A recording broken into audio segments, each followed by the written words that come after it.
Wilton, convidar o irmão Wilton aqui, pastor Judas, vamos estar falando pela vida. O pastor está nos trazendo a palavra nessa noite.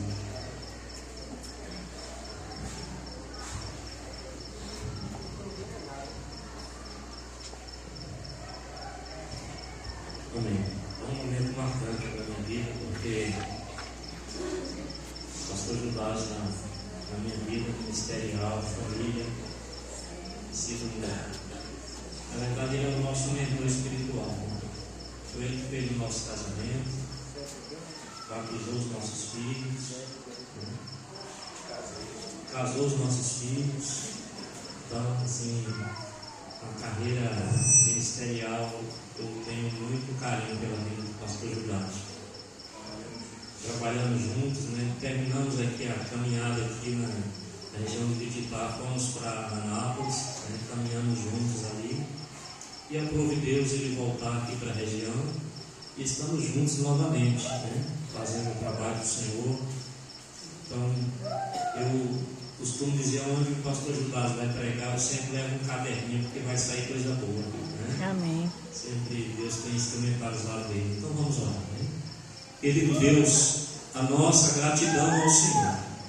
Nós temos muitos motivos nessa noite, na nossa vida, para louvar e adorar o Teu santo nome, porque o Senhor tem nos abençoado com tantas bênçãos em nossas vidas, e o rico privilégio que temos de fazer parte de um povo a qual o Senhor escolheu, um povo que o Senhor separou para o louvor da Tua glória. Eu louvo o Senhor pela existência desta congregação aqui, pela existência dessa comunidade. Quantas pessoas, meu Pai, que já foram alcançadas pelo Evangelho através dessa congregação presbiteriana de Recife dos Candó. Então que o Senhor esteja abençoando ricamente. E nesse momento que vamos receber a palavra do Senhor através do Teu servo, usa ele com a Tua graça, dê unção nova, ministra sobre ele para que com intrepidez ele pregue a Tua palavra nessa noite, e que os nossos corações possam sair daqui fortalecidos no Senhor, para a glória do Teu nome. Amém. Amém.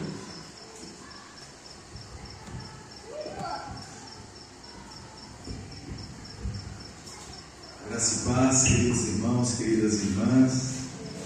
Que bênção estarmos de volta, louvado seja o nome do Senhor. Quero mais uma vez manifestar a minha alegria. Como disse ontem, estou felicíssimo por estar de volta, rever os irmãos. Eu quero repetir algo que eu disse ontem. Sempre que eu vim aqui em Recife dos Cardosos, sempre fui recebido com muito apreço pelos irmãos. Muito apreço. Me lembro que quando eu iniciei o ministério, ainda muito novo, com 23 anos, desde lá, sempre que eu vim aqui em Recife dos Cardosos, desde os presbíteros mais antigos, Tio Bila, Tatai, todos eles sempre me respeitaram muito, me trataram sempre com muita honra. Então eu sempre fui muito bem recebido aqui em Recife dos Cardosos, sempre. Então eu guardo assim no coração, na lembrança, na memória afetiva, muito apreço por essa igreja. Agradeço assim de coração, e poder retornar depois de tantos anos, quase 30 anos, e estar aqui novamente nessa festa tem sido muito bom. Estava lembrando que eu estive aqui, não fui pregador da noite, mas eu estive aqui na inauguração deste templo, do primeiro templo, O pregador foi o reverendo Neemias Alexandre, que pastoreava em Wagner, eu acho que ainda está por lá. E eu fiz a liturgia naquele dia. Mas sempre que eu estive aqui, era uma vez por mês, todo primeiro domingo do mês, a gente estava aqui em Recife para trazer a palavra, trazer a Santa Ceia aos irmãos, e também todos os desafios que a gente lançava aqui para a congregação de Recife. Os irmãos sempre aceitavam o desafio, sempre diziam sim àquele desafio. Então isso tudo me faz ter os irmãos assim em alta conta. Então eu tenho assim, muito apreço. Eu acho até que eu não mereço tanto apreço que os irmãos demonstram por mim, mas eu fico feliz de saber que os irmãos me têm em alta conta. E quando eu encontro vocês, aonde é que a gente se vê, especialmente o presbítero Milton, a gente sempre tem esse carinho muito grande. Bom, de cara eu quero fazer um pedido para os irmãos, por amor de Deus, aumenta esse púlpito aqui. Sabe que presbiteriano usa 2, 3 Bíblias, caderno, papel, anotação, né? Nós não economizamos. Milton, por favor, providencia assim, pelo menos 3 vezes mais aqui, por favor, tá? Isso. Isso aqui é um... Dá para aumentar isso, não dá? Compra uns 3 desse aqui, emenda, por favor, viu, Fernando? Isso aqui não dá para pastor presbiteriano pregar, não. A gente precisa usar, às vezes, notebook, às vezes 2, 3 Bíblias, né? Então, estou meio sem jeito essa noite aqui. Pode ser, ou traz a mesa, não sei, né? Vamos pensando aí na melhor forma, tá bom?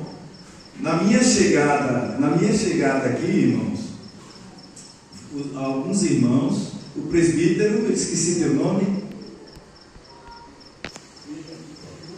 Não é presbítero, mas seu nome?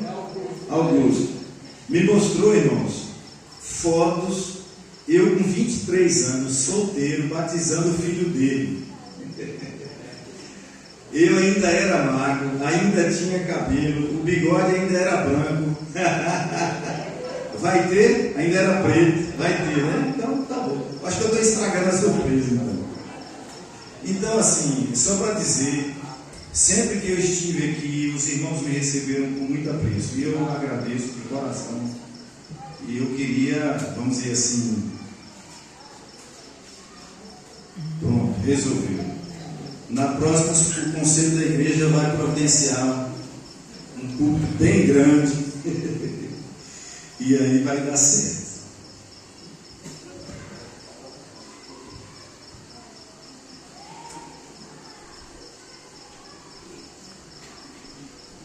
Eu convido os irmãos a abrirmos juntos as Sagradas Escrituras em Apocalipse.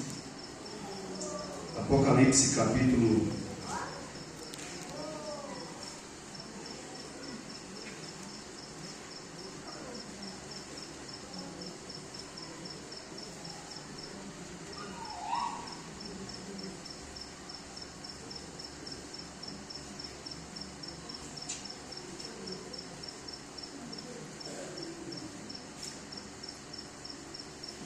21, a partir do verso 9.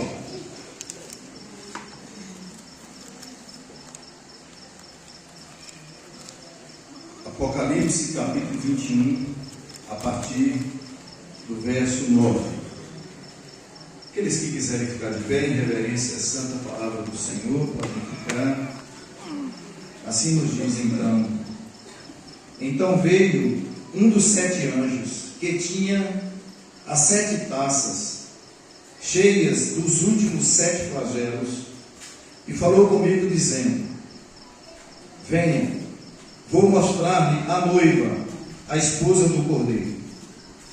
E ele me levou no espírito, ou em espírito, a uma grande e elevada montanha, e me mostrou a cidade santa, Jerusalém, que descia do céu, da parte de Deus, a qual tem a glória de Deus. O seu brilho era semelhante a uma pedra preciosíssima, como pedra de jaspe cristalina. Tinha uma muralha grande e alta, com 12 portões, e junto aos portões 12 anjos. Sobre os portões estavam escritos nomes, a saber, os nomes das 12 tribos dos filhos de Israel. 3 portões se acham a leste, 3 ao norte, 3 ao sul, 3 ao oeste. A muralha da cidade tinha 12 fundamentos, e sobre estes estavam os 12 nomes dos 12 apóstolos do Cordeiro. Aquele que falava comigo tinha por medida uma vara de ouro para medir a cidade, os seus portões e a sua muralha. A cidade tinha a forma de um quadrado, de comprimento e largura iguais, e media a cidade com a vara, e tinha 12.000 estádios. O seu comprimento, largura e altura são iguais.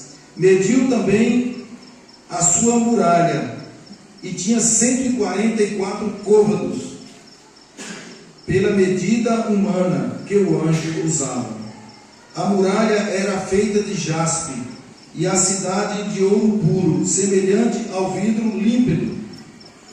Os alicerces da muralha da cidade estão enfeitados de todo tipo de pedras preciosas.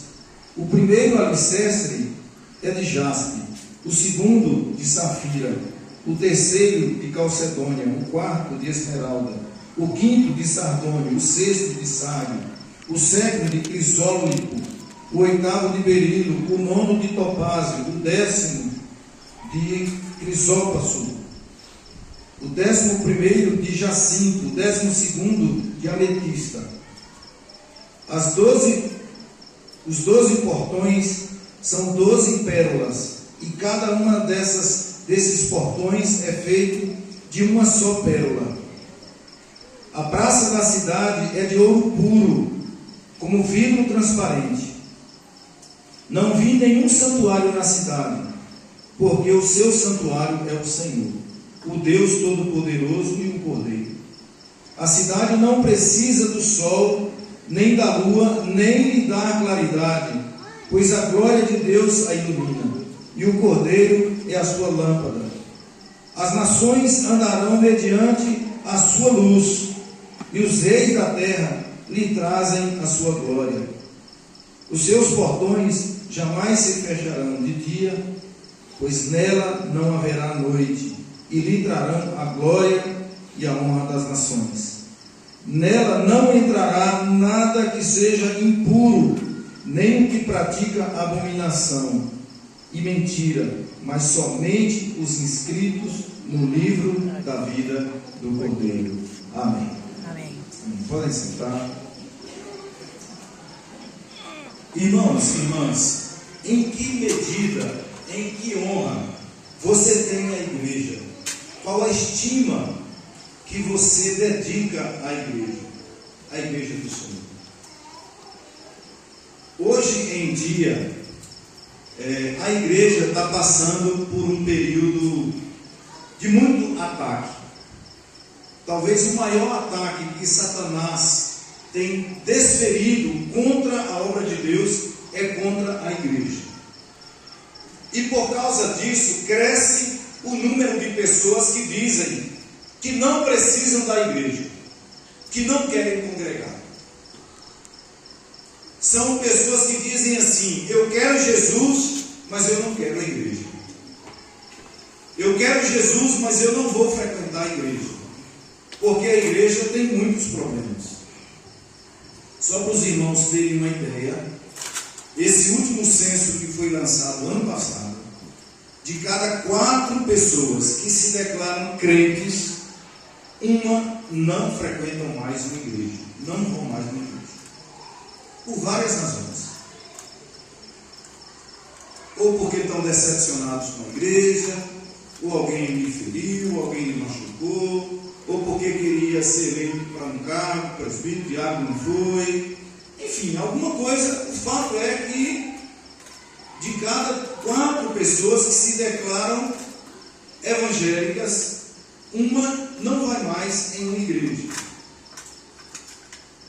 E também, irmãos, cresce o número de crentes que só vão na igreja em dias especiais.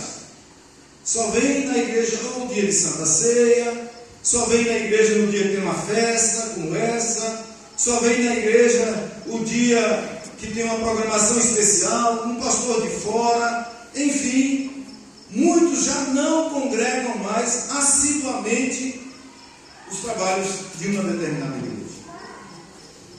E cresce, irmãos, o número de pessoas que criticam a igreja, críticas as mais duras, as mais perversas, aumenta o número de pessoas que fazem críticas duras e pesadas à igreja.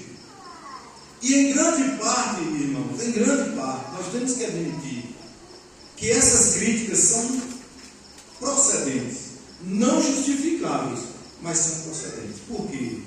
A igreja, ela foi divinamente instituída, mas a igreja é humanamente administrada. E aonde tem homens administrando, o erro é sempre possível. Eu mesmo posso olhar para trás na minha história e ver que eu cometi vários erros. Não vou citá-los aqui porque não é o caso, mas hoje, já idoso, maduro, posso olhar para trás e dizer, sim, eu cometi muitos erros. Eu feri muita gente. Então, a igreja, por ser humanamente administrada, ela comete erros, ela comete equívocos, ela faz falhas. Porque onde tem o elemento humano, a imperfeição está presente. A perfeição, irmãos, é um atributo somente de Deus. Só Deus é perfeito. Todos nós somos imperfeitos. E como imperfeitos, nós cometemos erros. Okay? Agora, eu convido os irmãos nessa noite a olharem a igreja não na perspectiva humana ou na perspectiva histórica. Eu convido os irmãos a olharem a igreja na perspectiva de Deus. Ele que é o autor da igreja, Ele que é o Senhor da igreja. Como é que Deus vê a igreja? É esse o meu convite aos irmãos nessa noite. Vejam, irmãos, esse texto é uma das últimas revelações de Apocalipse, tá? Só mais um detalhe antes de entrarmos a olhar as características da igreja. A maioria dos crentes tem uma dificuldade de pregar em Apocalipse ou analisar Apocalipse, porque a Apocalipse, em grande maioria, ela tem uma linguagem simbólica, ela usa o tempo todo uma linguagem figurada. E por às vezes nós lemos os textos de Apocalipse e não entendermos que ali é uma linguagem figurada, nós às vezes não entendemos. E por não entender, a gente deixa sempre Apocalipse de lado, né? Tem até uma história muito curiosa de um presbítero lá em Anápolis. Ele inclusive foi eleito prefeito da cidade de Anápolis, Pedro Saim. Ele é presbítero da igreja central de Anápolis. E um dia ele foi pregar numa igreja pentecostal. E aí ele pregou, na hora que ele estava encerrando a mensagem, uma irmã levantou a mão e ficou com a mão erguida. E ele viu que a irmã queria fazer uma pergunta. E ele veio sem jeito, mas a irmã não levantou, não baixou, não, ficou com a mão erguida e ele teve que ceder a palavra à irmã. Pois não, irmã. E a irmã então perguntou: pastor, os irmãos pentecostais às vezes têm dificuldade de entender essa diferença, pastor e presbítero, e acham que presbítero é pastor, né? Chamou ele de pastor. Pastor, qual a besta mais perigosa? A besta que emerge do mar ou a besta que emerge da terra?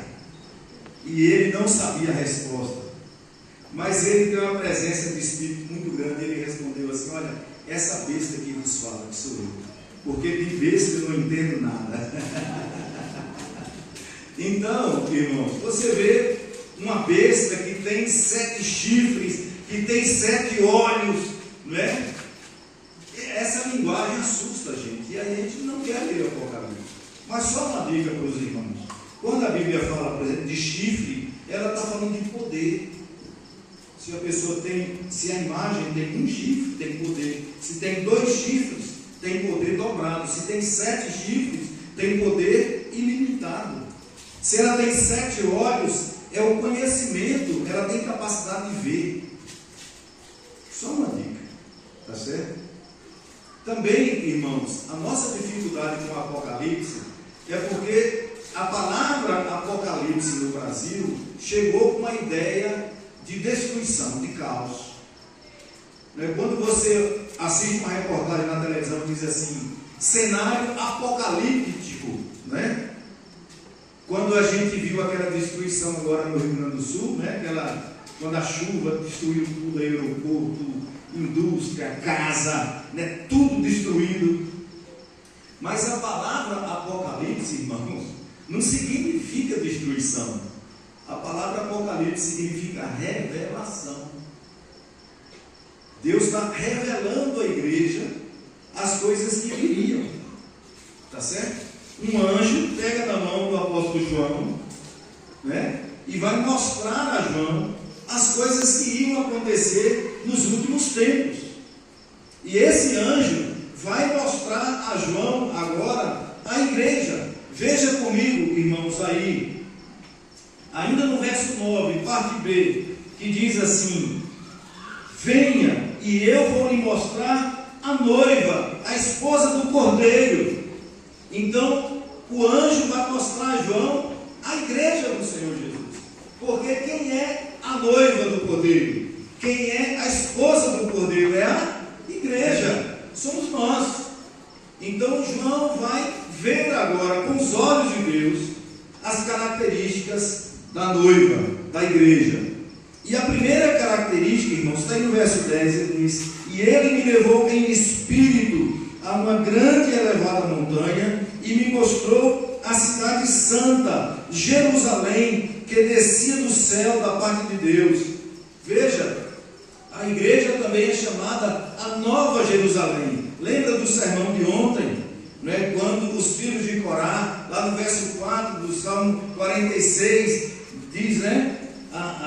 E me mostrou um rio, né? No meio da cidade tem um rio. Esse rio é águas tranquilas. Não estava falando daquela Jerusalém, estava falando da Nova Jerusalém, a Jerusalém celestial. Está falando da igreja. Mas veja, irmãos, essa Nova Jerusalém, ela desce do céu da parte de Deus. Portanto, irmãos, nós podemos dizer, em primeiro lugar, que a igreja, ela não é uma instituição humana. A igreja vem do céu, da parte de Deus. Portanto, a igreja, ela não vem da terra, ela vem do céu. A igreja vem de Deus, da parte de Deus. A igreja é uma dádiva de Deus à terra, é uma dádiva de Deus aos homens. É um privilégio, irmãos, pertencer à igreja, porque a igreja não é algo humano, é algo dos céus, é Deus quem nos dá. E é um privilégio fazer parte da igreja, e congregar em uma igreja, e servir a Deus no meio daquela igreja. Portanto, um cristão hoje dizer: eu sou crente, mas eu não vou congregar numa igreja, sei lá, é como se um padeiro dissesse: eu não vou fazer mais pão. É como se um médico dissesse: eu não vou curar mais ninguém. É como um dono de posto de gasolina disser assim: eu não vou abastecer mais o carro de ninguém. É como se um peixe dissesse: eu não vou mais andar na água. Ser cristão, ser crente e não ir numa igreja, irmãos, é uma incoerência, é uma aberração. Porque se você é de Deus, Deus não apenas te deu salvação, mas Ele te deu uma família, uma nova família, que é a igreja. Há pouco tempo atrás, eu estava numa universidade, ouvindo a palestra de um sábio, mas ele falou uma grande asneira. Os sábios às vezes falam grandes asneiras. Ele disse assim: a igreja é uma instituição humana, a igreja é uma criação humana. Eu não fiquei de pé e contestei, mas no meu coração eu falei: não sabe nada de nação, sabe nada. Porque, irmão, se a igreja fosse apenas uma instituição humana, a igreja não existiria mais. Diante de tantos erros que nós já cometemos ao longo da nossa história, a igreja não existiria mais se ela fosse uma instituição meramente humana. Tem um humano dentro da igreja, mas tem mais do que humano, tem a presença de Deus, porque a igreja é uma criação de Deus. É uma criação de Deus. Então, irmãos, em segundo lugar, está aí no verso 11, diz assim: a qual tem a glória de Deus. O seu brilho era semelhante a uma pedra preciosíssima, é como pedra de jaspe cristalina, aquela pedra que brilha como se fosse essa luz. Mas a principal, irmãos, fala aí nesse texto é que a igreja tem a glória de Deus. A glória de Deus aponta para a sua plenitude. A glória de Deus aponta para a plenitude dos atributos de Deus, o esplendor de Deus, ou o Shekinah de Deus, que é descrito em toda a Bíblia como uma luz intensa, com uma luz de brilho muito intensa, de tal maneira que o homem não pode olhar diretamente para ela, senão ficaria cego. O Shekinah de Deus brilha no meio da igreja como o sol. Então, a glória de Deus, o Shekinah de Deus, irmãos, habita no meio da igreja. E é essa glória de Deus que faz a diferença na igreja. Então, irmãos, desde o início a glória de Deus habita a igreja. E a igreja só é igreja porque é habitação de Deus por causa da glória de Deus. E se a igreja é bênção, se a igreja cura, se a igreja salva pecadores, se a igreja reconcilia casamentos, é por causa da glória de Deus no meio da igreja. Se a glória de Deus fosse retirada da igreja, irmãos, acabaria, porque ficaria só humano. Porque apesar de todos os erros e equívocos cometidos pela igreja ao longo da história, posso citar a Inquisição espanhola, as cruzadas, o apartheid da África do Sul, as políticas de segregação racial nos Estados Unidos, tantos erros e pecados cometidos pela igreja, por líderes da igreja. Por que essa igreja ainda não acabou? Porque a glória de Deus habita no meio da igreja. Essa é a causa porque a igreja persiste. Pouco tempo atrás, irmãos, eu ouvi esse relato que eu vou lhes contar da boca da própria pessoa. Ela estava passando uma crise conjugal terrível, essa pessoa tinha perdido o emprego, estava numa crise financeira terrível, o casamento indo por água abaixo. E ele pensou assim: a minha vida não vale mais a pena viver, vou tirar minha vida. Comprou alguns quilos de corda e ia para a chacrinha dele dar cabo à sua vida. Quando ele passou na rua, irmãos, em frente a uma igreja batista, o ministério de louvor estava ensaiando os cânticos para o culto logo mais. Era por volta de 5 horas da tarde, o ministério de louvor estava passando os hinos para cantar no 8 horas no culto. Ele ouviu um hino. Aquele hino, Deus tocou no coração dele. Ele não conseguiu seguir a viagem. Ele travou. Foi tão forte, irmãos, que ele sentiu o Espírito Santo trazendo ele para dentro da igreja. Os jovens da igreja que estavam ensaiando ficaram assustados. Chamaram o pastor chegou. Ele contou a história para o pastor orou por ele, ele entregou a vida a Jesus, desistiu do suicídio, irmão, recebeu apoio espiritual, converteu-se ao Senhor Jesus, restaurou o seu casamento, a igreja lhe deu apoio. O que é isso, irmãos? Isso não é humano. Ser humano não faz isso, pastor não faz isso, presbítero não faz isso. Isso é obra de Deus. É obra de Deus. Deus está no meio da igreja. É por isso que ela não acaba. Se fosse por mim, se fosse por você, já teria fechado, irmãos, porque somos pecadores. Mas a glória de Deus habita no meio da igreja. Então, cuidado quando você abre a boca para falar mal da igreja, ou dizer assim: eu não vou mais na igreja, não vou mais congregar na igreja, não vou mais servir na igreja, não vou mais dizimar na igreja. Você está se levantando contra a glória de Deus. Shekinah de Deus. Eu disse ontem, irmãos, Jerusalém só foi invadida 2 vezes. Uma, aproximadamente 650 anos antes de Cristo, Império Nabucodonosor, Império da Babilônia. E depois, 70 anos depois de Cristo, o general Tito, romano, invadiu Jerusalém. Invadiu a igreja. Mas nas 2 vezes, Deus não estava mais na igreja. Deus tinha se ausentado da igreja por causa do pecado da igreja. Então, quando a igreja não tem a glória de Deus, ela fica uma instituição humana, vulnerável. Mas quando Deus está no meio da igreja, por ser adorado, pela sua palavra ser ouvida, lida, respeitada, irmãos, quando Deus está no meio da igreja, nada pode contra a igreja. Nada pode contra a igreja. As portas do inferno não prevalecerão contra a igreja. A terceira característica, irmãos, da igreja, veja, é que ela tem portas abertas ou portões abertos para todos.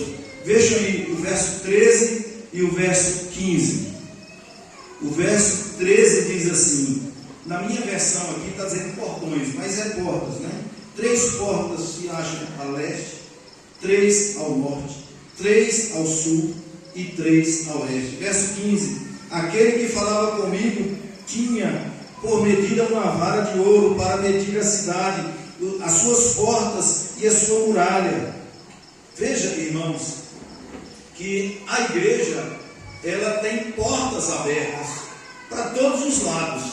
Ela tem portas ao norte, portas ao sul, portas a leste, portas a oeste. Ou seja, a igreja, ela é aberta para todos. Todos que querem vir, todos que querem adorar, todos que ouviram a voz do Espírito Santo, venham. A igreja está aberta para todos, ela não discrimina ninguém. A igreja tem portas abertas para o Rio Grande do Sul, a igreja tem portas abertas para o norte, a igreja tem portas abertas para o nordeste, a igreja tem portas abertas para o centro-oeste, ela tem portas abertas para todos. Todos são bem-vindos nessa igreja. Essa igreja, irmãos, tem portas abertas para o americano, tem portas abertas para o russo, tem portas abertas para o chinês, tem portas abertas para o paraguaio, para o chileno. Essa igreja tem portas abertas para todos. Todos são bem-vindos nessa igreja. Se você é pecador arrependido e quer perdão para os seus pecados mediante o sangue de Jesus, você é bem-vindo nessa igreja. Nessa igreja, crianças são bem-vindas, adolescentes são bem-vindos, jovens são bem-vindos, adultos são bem-vindos, velhos são bem-vindos, senhores e senhoras, todos são bem-vindos. Todos aqueles que se arrependem dos seus pecados e querem nova vida em Cristo Jesus, todos são bem-vindos nessa igreja. Você tem discriminação contra alguém? Você tem discriminação contra alguma família? Pois saiba que lá no novo céu e na nova terra, provavelmente você vai conviver com essas pessoas. Por exemplo, nós brasileiros que gostamos de futebol, né? Nós temos raiva de argentino, não é verdade? Não gostamos de ver argentino jogando bola, não é verdade? Sim ou não? Ou é só eu que tenho raiva de argentino? Pois, irmão, saiba que no novo céu e na nova terra vai ter muito argentino. Muita gente convertida, muita gente que se rendeu a Jesus e vai estar lá, adorando com a gente de mãos dadas. Você tem raiva de alguma raça, de alguma cultura? Por exemplo, aqui na nossa região, alguns desenvolveram algum tipo de preconceito contra cigano. Você tem raiva de cigano? Pois saiba que vai ter muito cigano no céu. Sabia disso? Tem pastor cigano, tem presbítero cigano, tem missionário cigano, tem irmã em Cristo cigano. Então não tenha preconceito com cigano, não. Porque vai ter muito cigano no céu. Glória a Deus por isso. Glória a Deus. Está treinando para o novo céu e a nova terra, né? E vocês que são cardosos, vocês têm raiva de dourado? Você tem raiva de seixas? Você tem raiva de quem? Pode preparar, vai ter muito dourado no céu, vai ter muitos seixas no céu. E certamente vocês aqui que são cardosos, certamente vocês já ouviram muito preconceito contra vocês. Então quando alguém diz, eu tenho preconceito contra cardoso, aí você diz para ele, então vai se preparando, porque lá no céu vai ter muito cardoso. Louvando a Deus, glorificando o Senhor. Glória a Deus. Ainda bem que tem o Wilton aqui, não vou repetir para ver se vocês ouviram. No novo céu e na nova terra vai ter muito cardoso. Glória a Deus. Amém. Se algum dia você ouvir alguém dizer assim, eu não vou com um cara de cardoso, então pode preparar, porque se você for crente, eu vou estar lá também. Você vai ter que conviver comigo a eternidade, meu filho. Você vai ter que passar a eternidade ao meu lado. Como disse Zagallo, você vai ter que me engolir. Porque, irmãos, a igreja, ela não fecha as portas para ninguém. Amém. Todos são bem-vindos. O doutor, o analfabeto, o rico, o pobre, o alto, o baixo, todos são bem-vindos nessa igreja. Todos. Amém. A igreja não fecha a porta para ninguém. Tem portas para todos os lados. Louvado seja o nome do Senhor. Amém.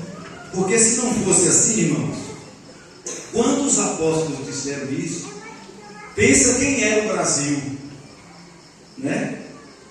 Já pensou esse evangelho cruzar o mundo, sair lá da Palestina, passar pela Europa, chegar no Brasil, né?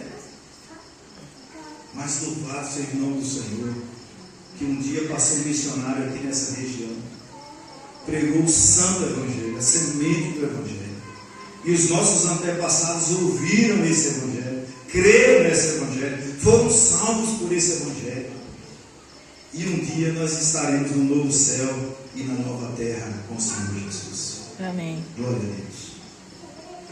E por fim, irmãos, verso 21, 12 e 27, diz assim, verso 12 vai nos dizer assim, tinha uma muralha grande e alta. Tinha uma muralha grande e alta. E o verso 27 vai nos dizer assim, nela não entrará nada que seja impuro, nem o que pratica a abominação, a mentira, mas somente os inscritos no livro da vida do Cordeiro. A cidade, ela é aberta para todos, mas ela não é aberta para tudo. É bom a gente guardar isso. Ela é aberta para todos, mas ela não é aberta para tudo. Nela não entra a abominação, nela não entra a mentira, nela não entra nada que seja imundo. A cidade tem uma grande e alta muralha. Muralha fala de proteção, de segurança. Embora haja portas e portões, nem todos entrarão nessa cidade. Embora as portas estejam abertas e em cada porta há um anjo ali guardando a entrada. Assim como Deus colocou um anjo com espada flamejante para proteger o jardim do Éden, a árvore da vida, assim também há um anjo em cada porta. O muro demarca a santidade da cidade, separando o puro do impuro. Deus é um muro de fogo que protege a sua igreja. A igreja está segura e nada pode perturbar a sua glória. Então, irmãos, essa igreja é aberta para todos, mas não é aberta para tudo.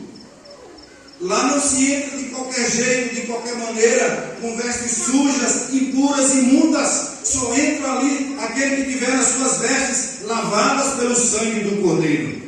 Porque todos somos pecadores. Todos somos pecadores. Não se iluda, eu sou pecador, você é pecador. Só tem uma chance de entrarmos nessa cidade.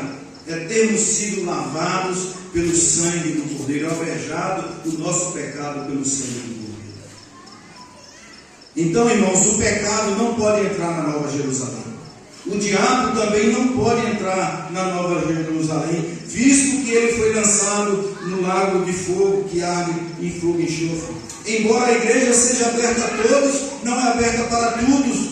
Muitas vezes, hoje a igreja inverte. A igreja hoje é aberta para tudo, mas não é aberta para todos. Aqueles que se mantêm no seu pecado não podem entrar na Nova Jerusalém Celeste, mas somente aqueles cujos nomes foram escritos no livro da vida do Cordeiro. Somente os remidos, os pecadores remidos, os pecadores lavados, os pecadores arrependidos, somente esses podem entrar na Nova Jerusalém. Irmãos, essa cidade é maravilhosa, mas ali não entra quem quer, ali entra quem é chamado. Eu lhes convido a ler o último verso aí, finalzinho do último verso. Mas somente os inscritos no livro da vida do Cordeiro. Será que o seu nome está escrito no livro da vida do Cordeiro? Ali não vai entrar quem se oferece. Só vai entrar quem for chamado. Eu não sei se vocês são da época do vestibular, não sei se vocês fizeram vestibular. Eu fiz vestibular. Não sei se você já fez um concurso, um teste, e para tomar posse o seu nome tinha que estar ali. Você já fez? Eu fiz. E aquela emoção, né? Você chega ali naquela lista, você... Meu nome. Irmãos, é o maior sonho da minha vida. É quando a última trombeta tocar e o anjo sair pelos 4 ventos da terra, e eu quero ouvir o meu nome, Gildásio Ribeiro Dourado Vasconcelos. Aqui, Senhor, sou eu. Esse vai ser o dia mais agradável que você vai ouvir o seu nome. Ali só entra aqueles que têm o nome inscritos no livro da vida do Cordeiro. Mas eu quero encerrar, irmãos, fazendo uma provocação, especialmente aqui aos homens, aqui que são casados. Imagina você um dia entrar numa repartição pública e as pessoas ali estiverem falando mal da sua esposa, e você que já é noivo, falando mal da sua noiva. Estão falando que ela não presta, estão falando que ela não vale nada, estão falando tudo de ruim com ela. O que é que você faria?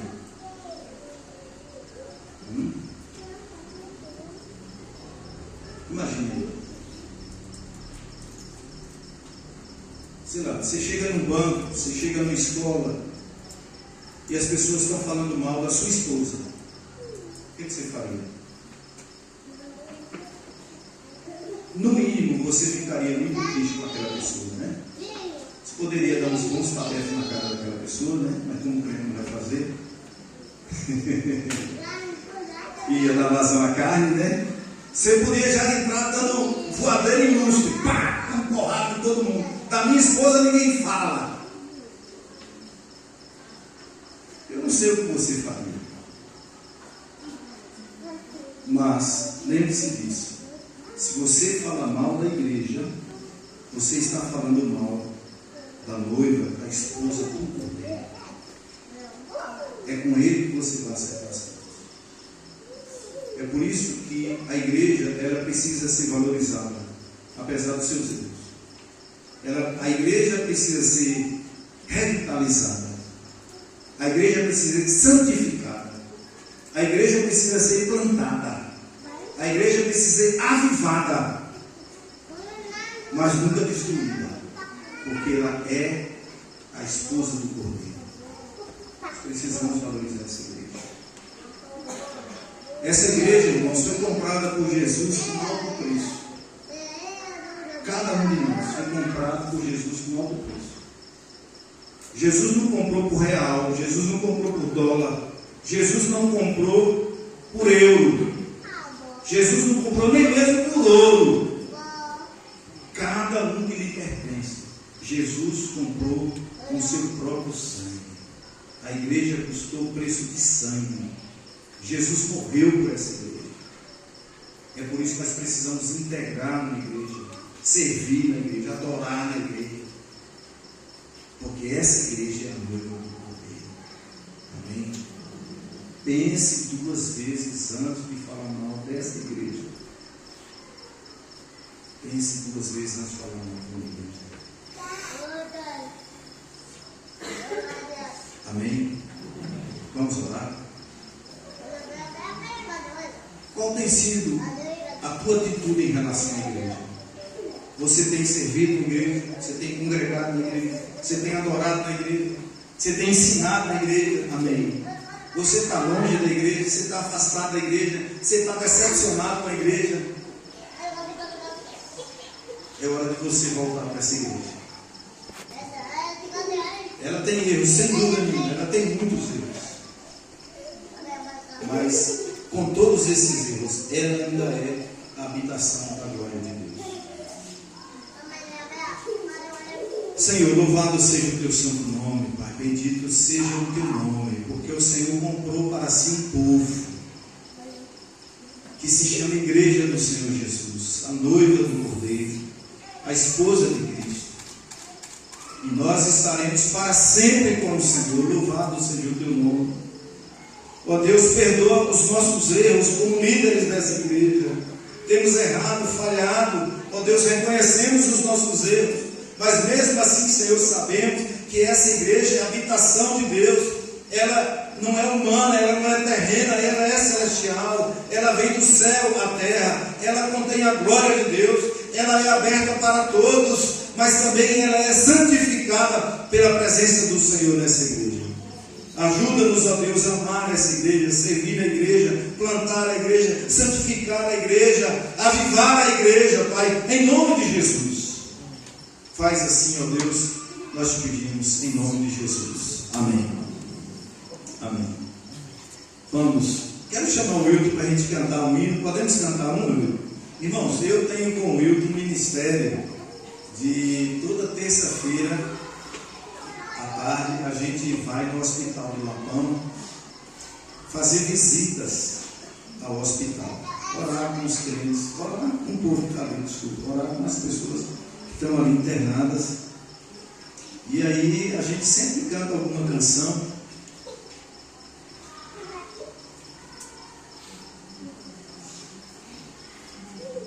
O Wilton falou do apreço que ele tem por mim, eu também tenho um apreço muito grande por ele e por Bel. São meus amigos de longa data, servimos juntos. Então, e diz que toda dupla caipira tem um que canta e o outro microfone está desligado, né? Então, nessa dupla aqui, o microfone desligado é o meu. E toda dupla diz que um canta e o outro atrapalha. Então, quem atrapalha aqui sou eu.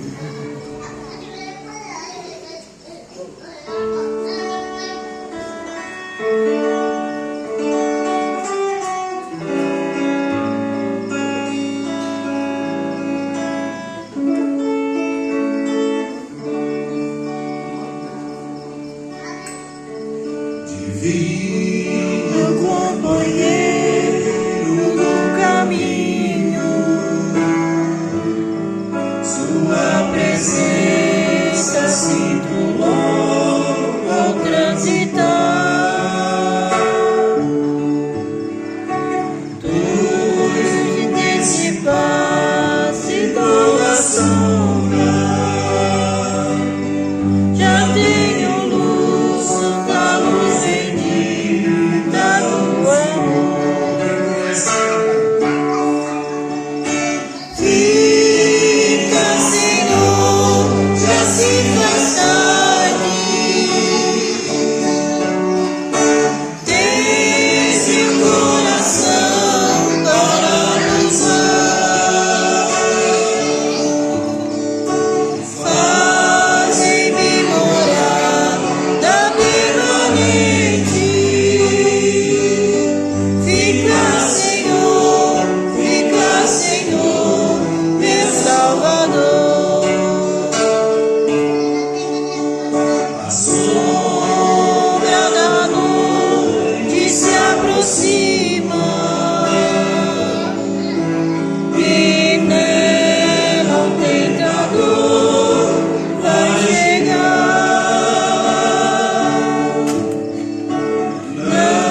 Queremos, em nome da congregação, agradecer aos visitantes que estão conosco, que Deus esteja abençoando suas vidas ricamente. Volte sempre, você escolheu o melhor lugar. Vai colocar aí? Certo. Vamos ver aí uns likes aí, né? Nas fotinhas? Pronto, rapidamente. Depois a gente. Aí, orar encerrando aí, o pastor completar a bênção.